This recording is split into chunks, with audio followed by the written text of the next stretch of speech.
Hello, I'm Bob Smeerfak, but not really. This series is designed for theological seminary students with approaching exams who have not had time to read the Bible, and for fundamentalists living on the edge who are in the mood for something adventurous but not fully blasphemous. Matthew, chapter 10. Let's go. This chapter is basically a roll call for the original fabulous Jesus boys, and lays out the apostle handbook. The author rattles off the dirty dozen, including Judas, and in a considerable writing fail, blows the end of the book not even halfway through by telling us Judas did it in the ballroom with the candlestick. But you have to hand it to Jesus for being easygoing, because he treated Judas like one of the guys, even though the whole time he had to be thinking, I know what you did next summer. Then he sent them out on a huge promotional tour, but first he told them who not to talk to. No Gentiles and no Samaritans, because apparently they can't handle the truth. At least not yet. Anyway, he told them to stick to the Jews and let them know it was all going to happen. And he set them up with the full suite of special powers: sick healing, dead raising, and devil casting. And he told them don't hold back. In fact, the only thing he didn't give them was a budget. He said don't take any money, take only one jacket, but no shoes, not even a walking stick, and live off the land, which meant live off the people you were preaching to. For every town, he told them to ask around and see who'd give them a free place to stay. And if they didn't want to take care of you, then forget them, because Jesus guaranteed on Judgment Day God would go Pompeii on their asses. But Pompeii hadn't happened yet, so he used a Sodom and Gomorrah reference instead.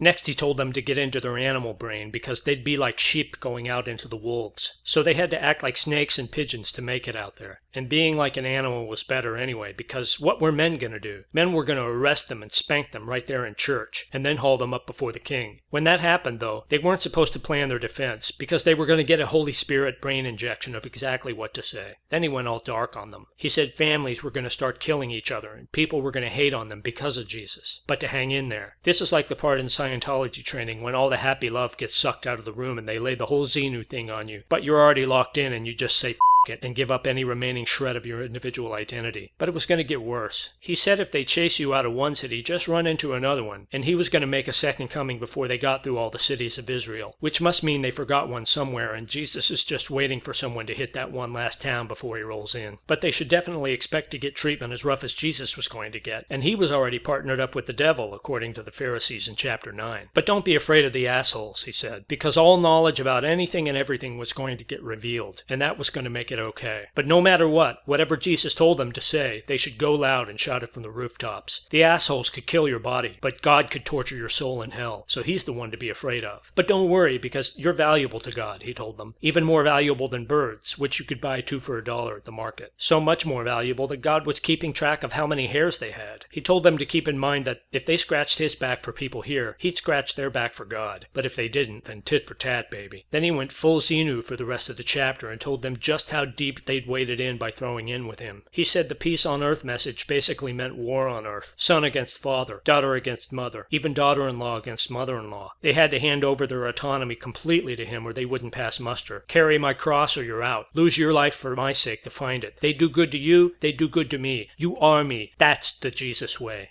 Next in this series, we'll move on to chapter 11. Spoiler alert, Jesus doesn't want John the Baptist to get lonely in prison, so he sends him a message about all the great stuff he's been up to. As always, I'm not a religious figure, but if you want me to save you, or damn you to hell, I'll do my best.